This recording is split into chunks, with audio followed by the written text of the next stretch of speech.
So I will be walking us through a conversation around trustworthy artificial intelligence in the Asia Pacific region. So I'm sure a lot of the upcoming conversations will cover some aspects of what I will be discussing here today around building trust in AI and what does that even mean. So to start, I thought I'll give you some foundation there to start. So in thinking about trustworthy AI, why is this even important? What does it mean to say trustworthy AI? There's different definitions in the industry. So we have responsible AI, we have ethics in AI.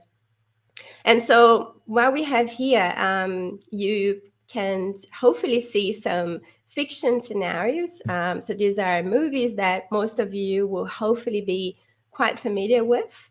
Some of these movies are quite interesting, some not so much, but what they all have in common is that they all play a scenario where AI becomes as powerful as humans or more intelligent than humans. It's what in industry they call an AGI, an artificial general intelligence or super intelligence. And although we haven't arrived at that scenario yet, and there are discussions in industry as to whether we will ever be in that position, we are already using AI on a daily basis to help us choose what movie to watch, to connect with friends and family. And we are already experiencing the impact of AI in so many different ways, as probably most of you would agree with. And so that impact can be for good and for worse. And to demonstrate that, I'll walk you through a couple of examples here today. And we'll start with something that we are all becoming a little bit more familiar with, unfortunately. It's fake data. So I was recently visiting my parents, and my mother got a text message from me and from someone pretending to be me. And that person was asking her to transfer a certain amount of money into this bank account. And very quickly, my mom realized that it wasn't me in that conversation. There were some words that we would never use when interacting. So it was quite obvious to her that that was some sort of scam. But I wanted to align that scenario with the potential that we now have of AI being able to clone someone's voice, for example, within a few seconds. And we already seeing a lot of this in the media, a lot of this happening. And that is exactly what happened, actually a couple of years ago, when this bank manager in Hong Kong received a call from someone pretending to be his client, and the voice was very familiar. And it explained that the company was being acquired and it needed him to authorize this transfer of 35 million. And he fought the call. There was no issues with the call. He spoke to the client. He was familiar with his voice. So he went ahead and authorized that transaction.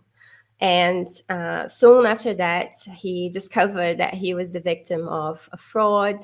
And that was actually the client's voice was cloned. So there was actually a machine cloned by some cyber criminals.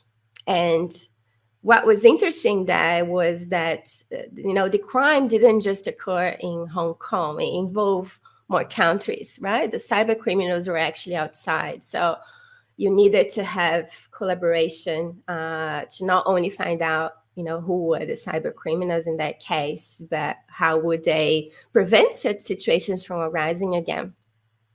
And so, this type of scenario is becoming more and more common now with, as we know, AI is becoming quite powerful in this area.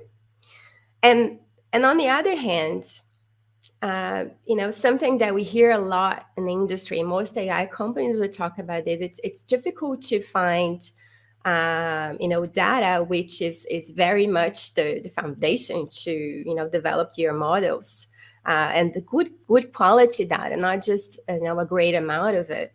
And so researchers, have been working on something called synthetic data. And that means, being able to have a few to develop models and so perhaps solve some of our biggest challenges in the world, in the environment, in healthcare, and so on. And that is exactly what happened in this example here. So researchers use synthetic data to help doing war, to process a lot of information that would not have been able to be processed by humans. So this is just to show you two sides of the challenges that we have here. In one hand, we have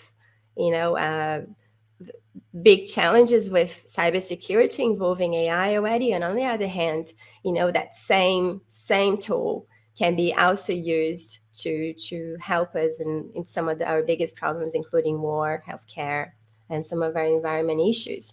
So how do we make sure that this tool that we are developing as a society can be more aligned with the second scenario here, as opposed to the first one that walked you through, right? So, and that is what we call being able to develop trust in AI. So how do we set that foundation? And that is not an easy answer to that. It's not black and white. This is a work of developing and working on governance and thinking about how we actually do this as a society. And so we're lucky today to be having this conversation from Singapore. And it's been one of the first governments to think about this. And I'm gonna use, I suppose, two stages here, which I believe are quite important in terms of building that governance.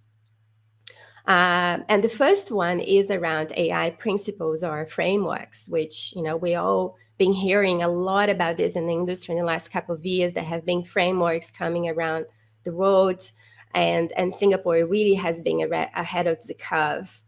And I won't go into too much detail here about what each of these principles mean today because we're short of time. But we're talking about human centricity, for example. So making sure that the technology we are developing working for humans, transparency, right? So can we make sure that when the AI has made a decision, we are able to know exactly how it made that decision?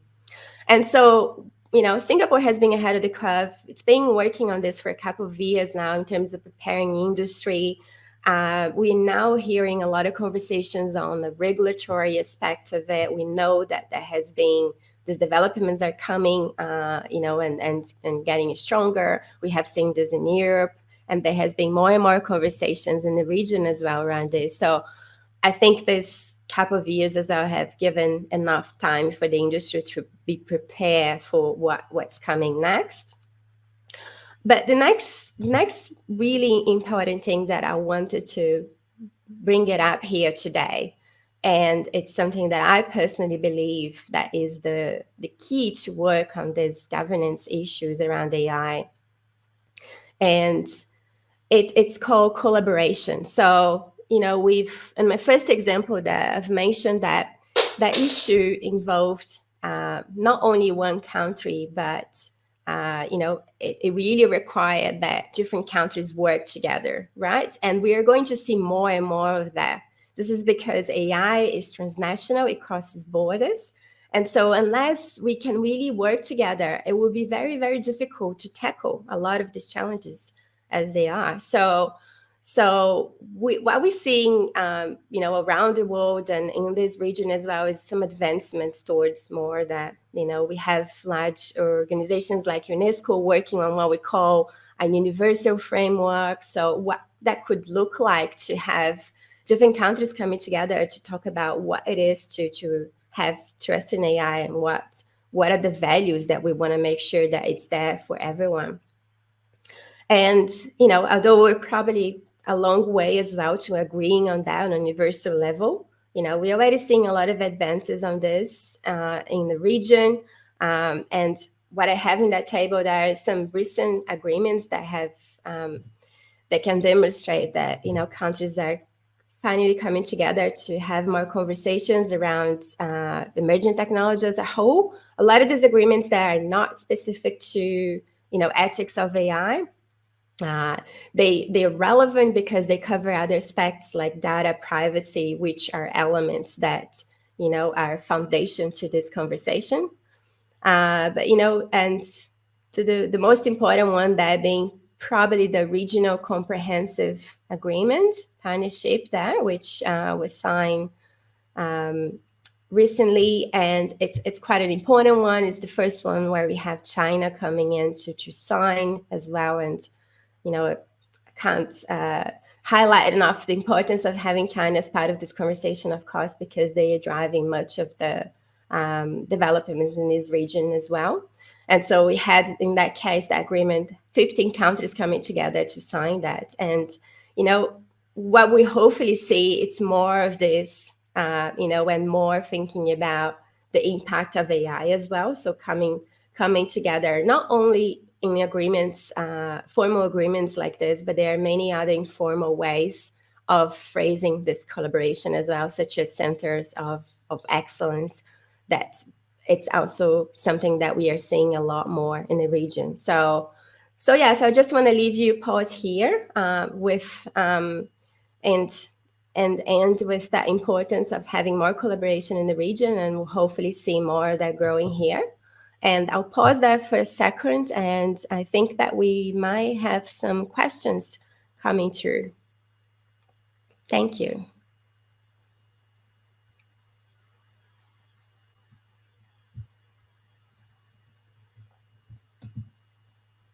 Hey, yeah, thank you, Kelly, for the exciting talk. And yes, indeed, we do have a few questions from the floor. And I would also like to invite the audience to just, type out any questions they have in the comment chat, right? Okay, we have one question. So with techniques like federated learning and differential privacy, is ML now safer? And humans, like, the Hong Kong trader that you talked about, are they the weak link in this whole system? That's a tough question. I think that, I think as I touch on here, it's very much not a black and white issue. It's not something that we will fix and we'll let it run, if that makes sense. I think it's something that we will be continuing having to think about, right? So it's that question around governance and thinking about every time we have a new technology or the technology is doing something different, how do we shape it to be doing exactly what we wanted to do, and then once we have implications, how do we can remediate them? And I think that the first stage to that is to really be aware of what these implications are, right? So I've used that example today in the cybersecurity, but we have other thousands of examples of big tech companies and how the AI systems is being challenges, discrimination, and so on. So there's a lot of work that is still for us to think about as a society. I see. Yep. Thanks for the answer. Oh, we have another question. So, is there any way for AI to help win back the trust of companies? For example, some banks have lost confidence after phishing scandals. So, is there a way that AI could help in this? Thank you for that question. That's a very good question, actually, because as I was describing here, I believe AI is a tool, and that has been a lot of potential as well in cybersecurity, for example, for AI actually to be able to assist in identifying or preventing such issues as the example I've used here, as well as other phishing scenarios that unfortunately we have recently experiencing in Singapore and around the world. So there's a lot of potential to be using this tool more often to actually prevent crimes and prevent such issues from arriving in the first place. I see, indeed. Yeah, I think phishing scandals have been a hot topic in Singapore, especially recently. Yeah, Okay. it's still very recent, so I think, and it's been a big one for quite a while. I don't think Singapore has experienced that for a while. So Yeah. Oh, we have another question. So, what needs to be put in place to guarantee safe, secure, cross-border data sharing framework without this potentially being abused for corporate gains? yeah, very good. So a lot of these agreements I've shared with you on this last my last slide there, I actually some advancements for different governments in the region that have started to think about this. They've realized that that is not an issue that we can tackle, locally. That we really need to work together. And it's promising because I think it's really pushing for more collaboration and conversation on this. So data flows as well. So unless countries come together to work on this, it's very difficult. So the signing of these agreements show us that there's advancements in this way. Of course, there's been a lot of locally advancements as well. We have a lot of developments coming from China last year on privacy and data flow. China has one of the most robust privacy systems on.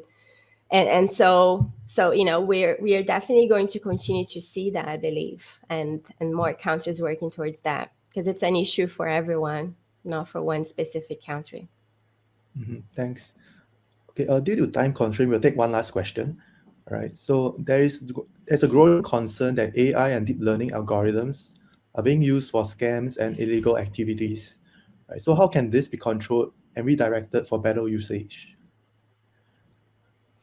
Yeah, so that, I think that really goes to that first example I shared here today, where AI can, literally copy your voice within a few seconds. It can copy your face as well now, right? So there's a lot of issues around this. So, and as I explained, I don't think that there is an easy answer to that, and we really have to tackle this in a governance structure to be able to progress. Thank you.